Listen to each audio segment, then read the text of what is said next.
January 5th, 1982. This is Joe Todd, the interview with P.W. Walton. I was over at Guyman a year before I came over here. Yeah, And I've been here now about 2 years. yeah. Well, Mr. Walton, when were you born? I was born in Blane County, Oklahoma. Where? Blaine. Blane County, Oklahoma. Hmm. That's east. Yeah, when's your birthday? July the 16th, 1908. Were you born on a farm or what? Yeah. Yeah. What was the nearest town? Pardon? What was the nearest town? Yeah. What was the nearest town to your farm? Okla. Okla? Yeah. How long did you live there? Oh, I came out here and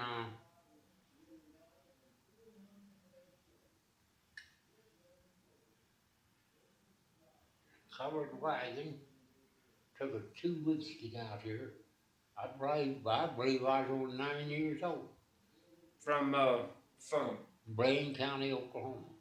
So it took you 2 weeks to get to the Panhandle? Yeah. Hmm.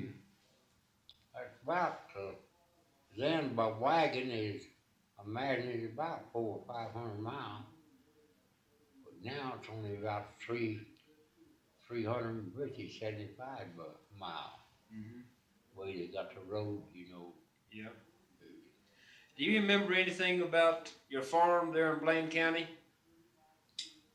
No, I was too young. Yeah. Only. What about Okla? You ever go to Okla? Oh yeah. What do you remember about it? Well,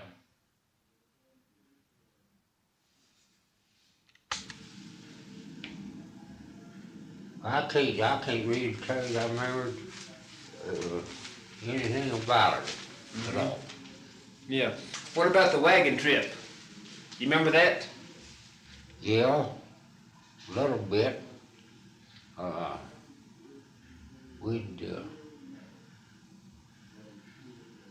We had chickens in a chicken coop, and they laid eggs, and Dad would trade them eggs, what we had to spare, sometime for milk. Mm-hmm. But I can't tell you too much about the trip. Yeah. Now, when was that trip? Do you remember? And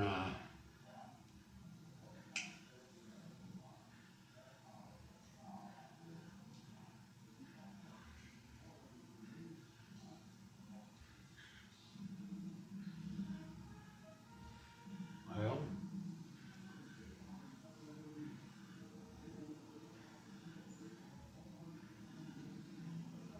I was 9 years old. I was born in 8, being 17, wasn't it? Yeah. Just what I was getting ready to tell you. Thought I was about 17 or 18. Okay. Where'd you settle at in the Panhandle? Where did it settle at? Yeah. 16 miles southeast of here. On my Grandpa Nicholson's old place. That's where we stayed. He was up, him and Grandma was in Canada. Mm-hmm. So we lived on their place till Dad bought a place. Yeah. Did your grandfather file on that land? In Canada? No. Here in the Panhandle? You know, I believe he did, but I couldn't tell you for sure. But Yeah. I believe he did. Right. What was your father's name? Frank Walton, Where was he from? he was in East Oklahoma. They come from Kansas down there. What did he do? Farm, Farm? What was your mother's name? Jesse What was her maiden name? Nicholson. And where was she from? She's from, she came down here with them from From Kansas? Kansas. Do you know what part of Kansas? No, I don't. Yeah, okay. So were you farmers out here in the Panhandle? Who? Were you farmers here in the Panhandle? Yes. Yeah. How big was your place when you got settled on it? Well, see, that when Dad died, each one of us kids got 160 acres. Mm-hmm. And I put me down a couple of irrigation wells on mine. And I think that was between 55 and 57. Mm-hmm. But I came from Indiana here. I had 8 eating places back there that I put in. Yeah. Well, how long did you live in the Panhandle before you moved to Indiana? I left here in 29. And I come out here and what year did we figure out? 1917. Yeah. Yeah. So, what were your main chores in the farm as a boy? What'd you do? Mostly chores. What kind of chores?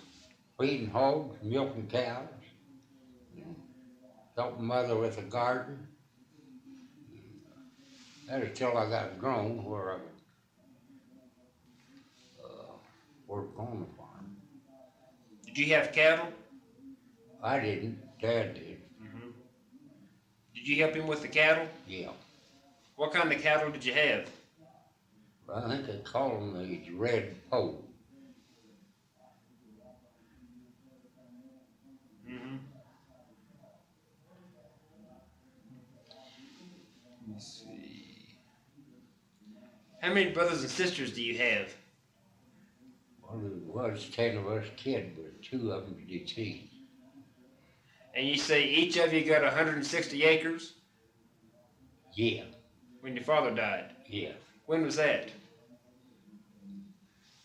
Well, I got to got me now. I believe he passed away in 49.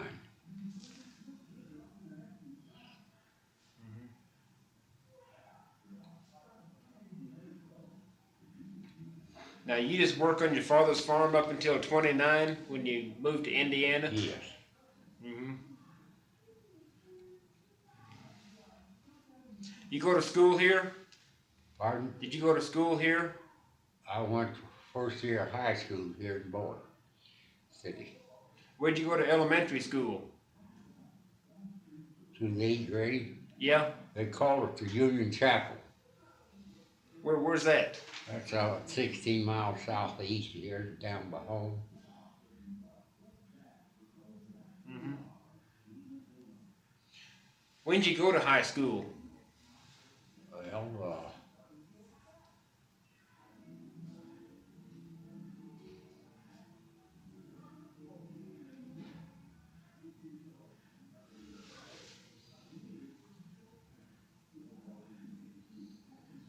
I can't tell you. Mm-hmm.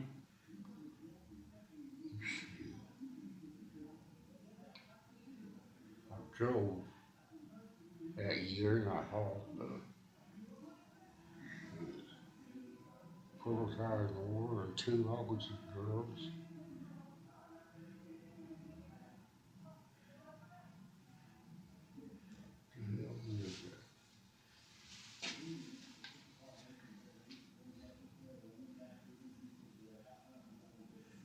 Let's see.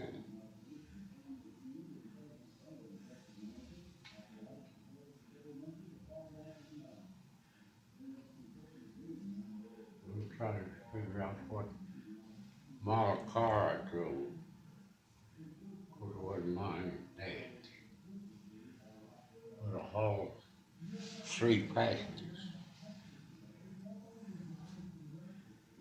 I can't tell you what year that was. Mm-hmm. Did you graduate from high school here?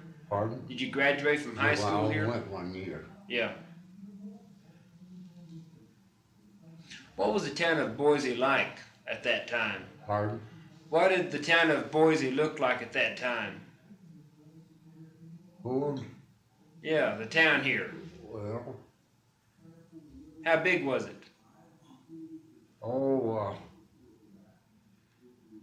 it wasn't very big. I can't tell you how big it was. Yeah. You know where Keys is over here? Mm-hmm. It's about, I don't think it's as big as that. Yeah. So I couldn't tell you. Very small. Do you remember when they were building the courthouse? No. They already had it built. They already had Not it built. this one, but the old one. Oh, the old one. Do you remember the new one? No. Mm-hmm. Where was the old courthouse?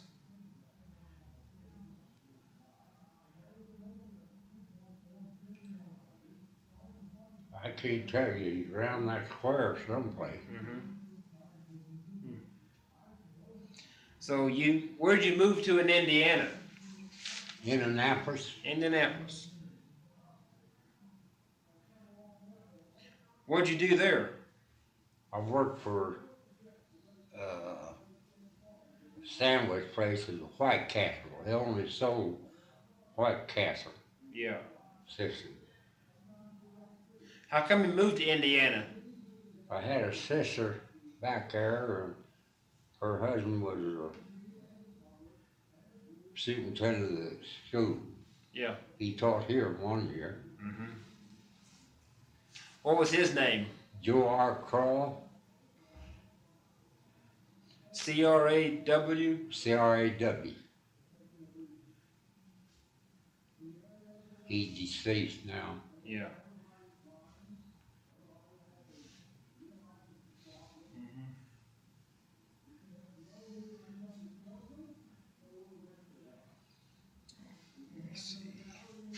When did you start working for White Castle?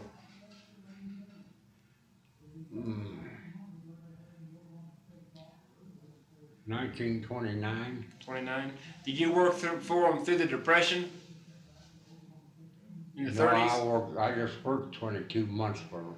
You did? Then I quit and went in business for myself.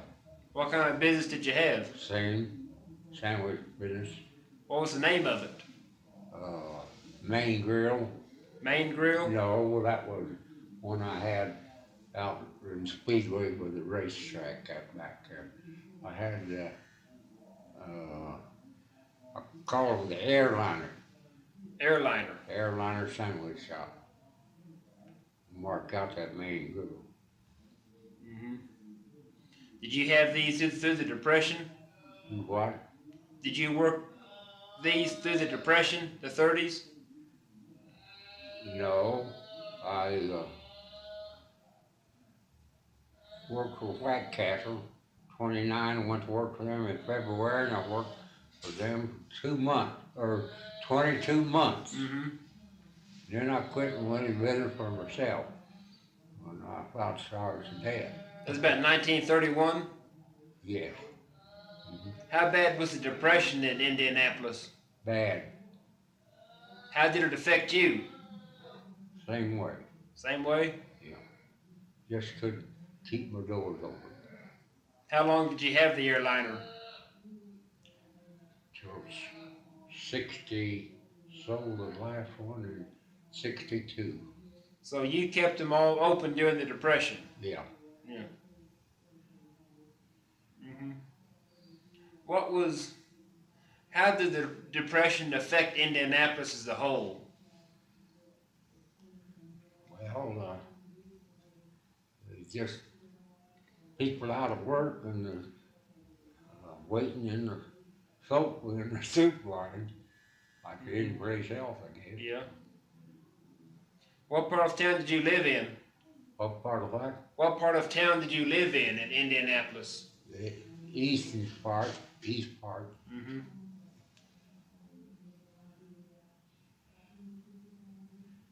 It's that street I lived, 5400 East, where I had my first sandwich shop. How many shops did you have? 8 at one time. I got rid of the last one in 1962.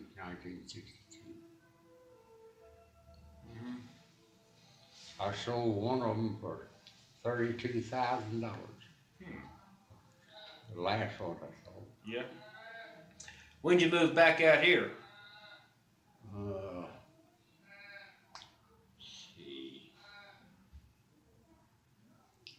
Well, I was over to Guyman a year, and then I've been here 2 years. So how long would that be?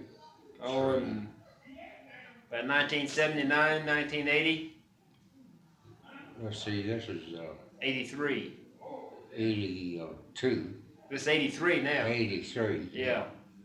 Uh,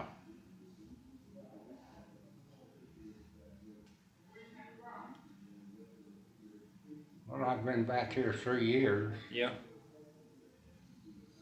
So you were in Indianapolis until you came back here? Yes, sir. Yeah. How come you moved back?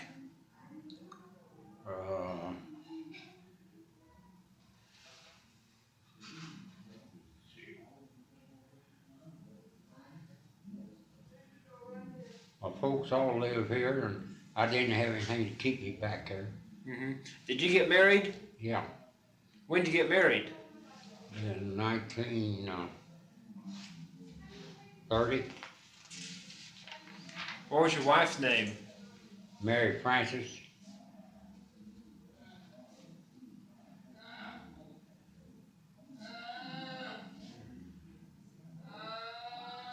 Did you meet her in Indianapolis? Yes, Have any kids? 2. 2. We had, or just leave it at 2 because we had the one, she lived 3 months old and got pneumonia and died. Yeah. Have any grandkids? Let's see, 3, but I don't know their names. 2 of them is in the Air Force, and they got their daughter with them over in Cairo, Egypt. Mm-hmm. My daughter and her husband's over in Egypt. Mm-hmm. They're gonna be over there 2 years. That Yeah. door closed or they closed? They closed it. Huh? They closed it. They heard me talking.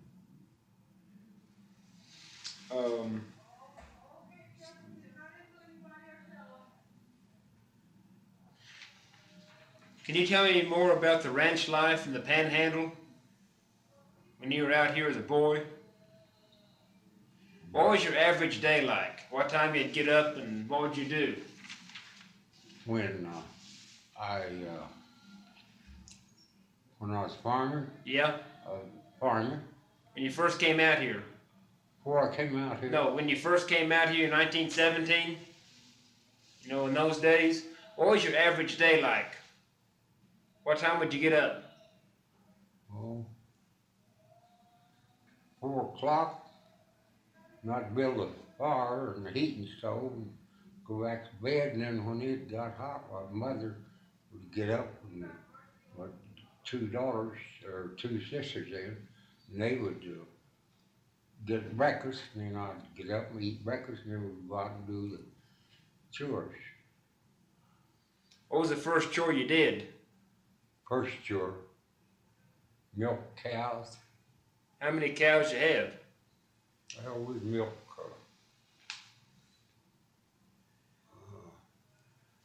all the way from 8 to 15.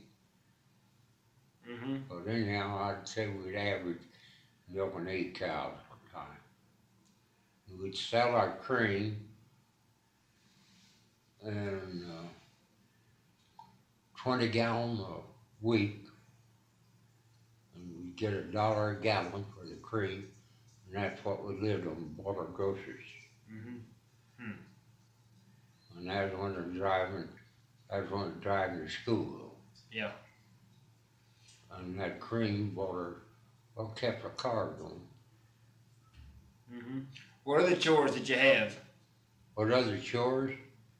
That's all, just feeding that, and feeding the stock. Yeah. But when we had wheat patches, we'd turn them out on the grease patches. Mm-hmm. And then we'd take them off of it as soon as it started thawing out if it was frozen. Yeah. Did you raise hogs?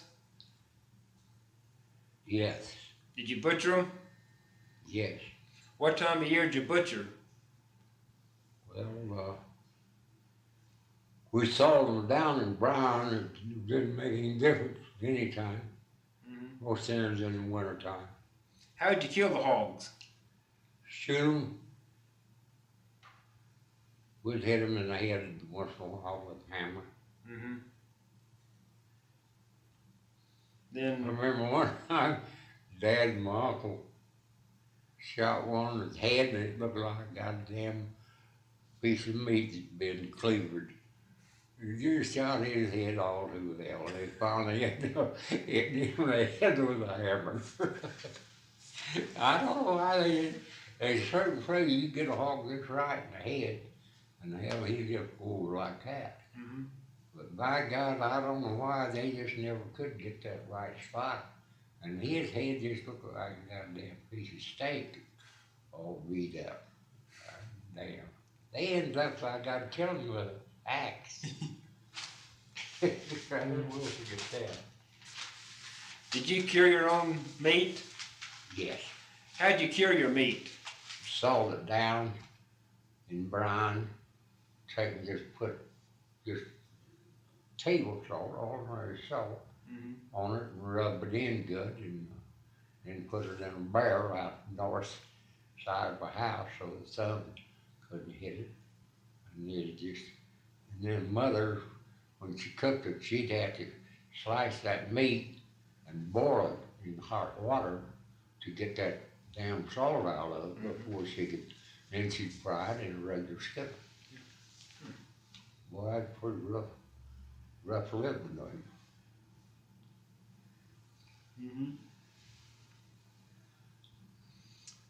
How big was your garden?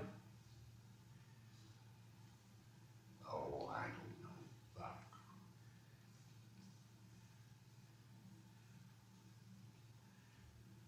half an acre. Mother took care of that. Yeah. Of course, us kids helped her hold the weeds out of it. Did you know your grandfather Nicholson? Do I remember it? Yeah. Oh, yes. When did he first come out here?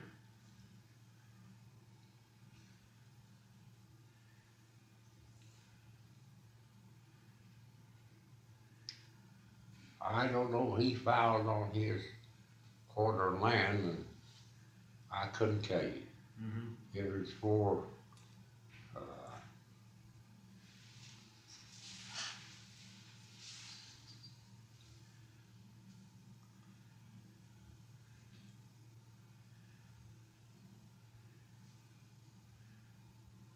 I imagine he filed on that maybe before I was born. 'Cause I don't remember a damn thing about it. Yeah. But he filed on 7 places and lived out 3 or 4 predenses, they call it. Now, I'll explain that to you. It's like you see, you had to live on a place for a year, like Dad lived on a year for the quarter that he filed on. And then they packed up and went down to eastern Oklahoma again, because they couldn't, no way this is just bare, you couldn't, didn't have no way of making no living. They'd have to go down east where there's about a couple 100 miles a year and work in the harvest time. They tried to make enough to get enough money to then run it through the damn winter, see? And we had to haul our coal and stuff from Texoma. You know where Texoma is? Yeah. We had to haul our feed, our grain there, and we had to bring our fuel out here from there. What part of eastern Oklahoma did your folks go to? From Blane County. No, you said they moved back to eastern Oklahoma? Yeah, down around Blane County. Oh, Blane County. Okay. Yeah. This town. Okay. And they lived there for long enough to get enough to come back out here. We didn't move out here and stayed here till, well, in 17, I think it was, when we come out there, wasn't it? What I said? Yeah.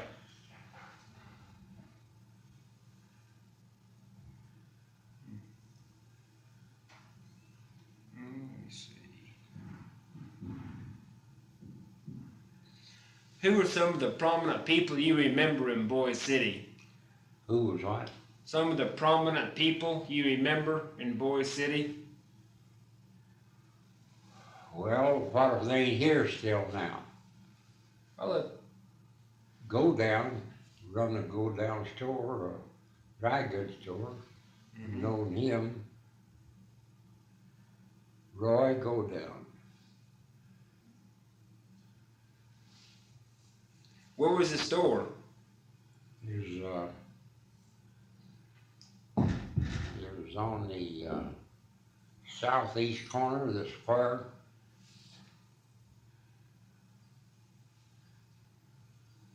Cox's Hardware's in there now, here. I'm not sure. You're Yeah. not acquainted even. Not really. Who else did you know here in town? Well, he's not living now. Old Jack Johnson Mm-hmm. had the First State Bank here. His son runs it now.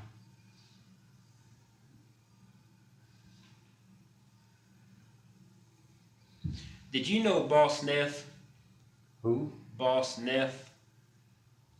Bach. Boss, B-O-S-S. Boss Neff? Boss Nelson. Yeah. Was he a rancher or what? did he Yeah. do? I think he was on over east. His daughter lives here in town. Lona Graham. He what? His daughter lives here in town now. Graham? Yeah. Well, I know old man. Did know Graham. You know Lona Graham? No. No, I don't know none of the Grahams. I Yeah. just know of them. Yeah. What kind of business is it he's in? Is it real estate, ain't he? I'm not sure.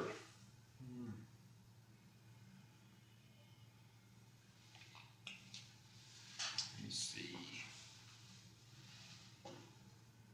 See, I've been in this goddamn place ever since I've come to Boise City. Mhm. And ain't a damn thing wrong with me. I'm just playing, they are. I don't know what in the hell I'm doing in here. See that cane sitting back of it? Yeah. But I get around here and just swell. But if it wasn't for that, I might fall over. See? Well, equilibrium is shot. That's the only damn reason I'm here. Mm-hmm. Hell, if I get my strength, I can get out and shovel wheat, dig dishes, do any goddamn thing. But the medicine, the pills that my son's daughter, she's only 30 years old, and she got a hold of them pills and just straightened her right out. And my aunt is 74 years old, and she just walked around herself in the house. And she got a hold of them pills and it straightened her out at 74 years old. What kind of pills are they? I don't know, I can't, no doctor I get a hold of, never heard tell of. Ain't that the damnest thing you ever heard? And hell, I don't know where now. My daughter-in-law was, of course, they're separated. That's back in Indiana, I don't know where the hell is she at. And my aunt's died, so hell, I don't know how in the hell don't know the pill's name or damn thing about it. So it's true. Yeah. Well, do you have any more stories about your childhood? Yeah.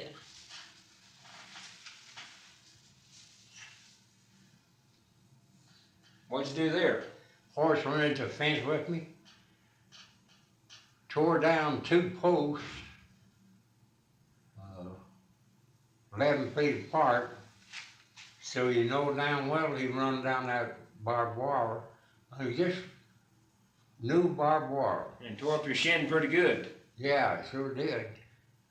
Sawed that bone half in two. They was gonna take that goddamn foot off, and my dad wouldn't let him, cause that bone wouldn't heal over. But it started knitting, and Dad says, by God, it's worse.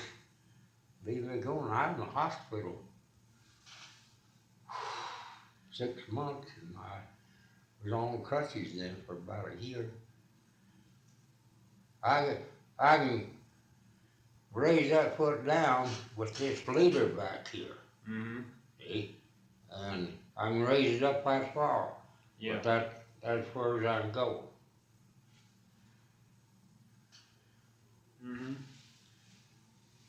But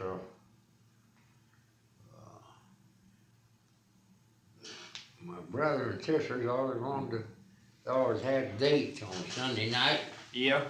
And of course I was on the ride, get to go to church with them, you know. And they'd hurry up and leave before I'd get all the chores done. So then I'd want to ride the horse over. Dad said, no, he's not going tonight. It's too dark. He says, so Mother talked him into the notion of letting me go. And my older brother had run this horse with cars. He got run a goddamn Model T. And so he see a car lights or coming or anything, he just go crazy. You might as well let him go or he'd rear up. And he'd rear up with Dad and sometimes fall over backwards. And Dad didn't know how to get out of his way. Dad is afraid that he might rear up and fall on me. But well, let him go or he'd rear up. And he'd rear up with Dad and sometimes fall over backwards. And Dad didn't know how to get out of his way. Dad is afraid that he might rear up and fall on me. But he come around this corner and tore the mailbox down that sat on the corner. And just as he turned around, I thought to myself, wonder if he's in the road. And I started to turn around and started to holler. They blowed the horn. I started to holler at this car that I just passed. And wind was out. Slowed down, and I couldn't get him out of the walk. That saw us tracing his shoulder, that up and down, and his shoulder and from into bone. And Dad got on him, I tied him up out to the fence, there's a yard fence there, and knocked on the door, and I said, Mama, well, she knew my voice and the way I sounded, so she woke Dad up and says, oh my God, he's hurt. And Dad got up and he broke every lamp someone had in the damn house. Then it had coal oil lamps. And so he went out to get on this damn horse. He couldn't get him out of the walk. And it was darker than hell. And Dad started up across the pasture to my grandpa Nicholson's, half a mile south and a quarter mile west. And Dad just started up across the pasture, but whoa, he went it that way, up across there. It was so damn dark, he got lost. He had to come back and walk around the fence by God to get up there. Because he didn't know what time the kids would get home, and he wanted to, they'd tie something around my leg and took a broom in there. Yeah, tourniquet. And stop that thing from bleeding. And then it bled about a waistband half full of blood that had my foot in this waistband. So he got my grandpa Nicholson in going up to get my uncle and go uptown and get the doctor. Didn't have no phone then, see. We lived 16 miles out of town, they were 16 miles. And they had to come up there and get the damn doctor, and he'd come out there and passed me up, and then they took off for Elkhart. You know where it is, it's about 50 miles. And, we got up there about 4 o'clock in the morning. And the nurses would take turns. They started sewing that leg up about, I'd say 5 o'clock in the morning, and they didn't get that thing patched up, and they turned these nurses loose at around 5 that evening. So about 12 hours, the nurses would work 2 hours on and 2 off, and hold my foot, you know, for the doctors. All they was still on the bones, muscles, and leaders, and everything together. And Dad says he really felt sorry for them nurses standing there holding my damn foot for these doctors to work on that leg. Mm-hmm. But they did a pretty good job for the condition it was in. Mm-hmm. I wouldn't have that drop foot, but my brother and a neighbor fellow was shearing his mane. You know how they rode horses' mane? Mm-hmm. And they was roaching his mane, and his saddle was still on his horse. Well, I got tired of standing around there on my crutches and on this foot. So I thought, hell, I'll get up in that saddle. So this Haskell Lucas, neighbor friend of mine, he forgot about my goddamn foot. And I had a board across here, and then had one come up to my knee, and had that taped around here. And reason that tree, and I got that drop foot was on account of that son of a gun. When I was started to get on that horse, well, I caught a hold of the saddle horn and started to pull myself up to put this foot in the stirrup, see? I got about halfway up there in that saddle, and he forgot about my leg, and he uncinched the saddle, see?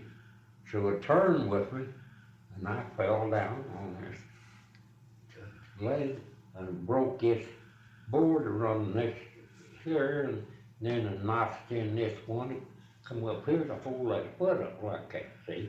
All these, everything's healed up in it. And when he uncinched that saddle and they turned with me, and naturally I fell and busted that board, cracked it here, and it was into this one that run up the leg. And him and older brother told me not to, don't tell the folks, because my folks were raised hell with it, see? And that's the reason. If I'd have told the folks, my dad would have got me a new one on there, see? And, but they told me not to tell them on account they knew Dad had raised hell with them, see? So I didn't tell folks. Yeah. So that's how come I got that damn drop in.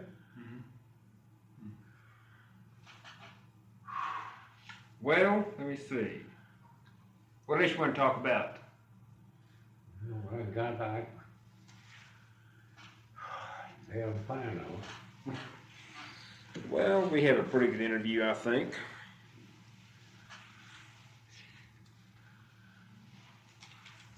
My brother, I think he saw him and said he can't hardly get his breath. He got eczema. Yeah. You talked to him, didn't you? No, I just went in and met him. Yeah.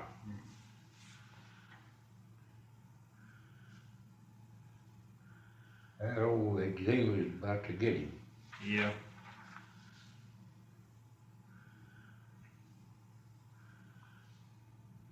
Now what in the hell will they do with that? Tell me that.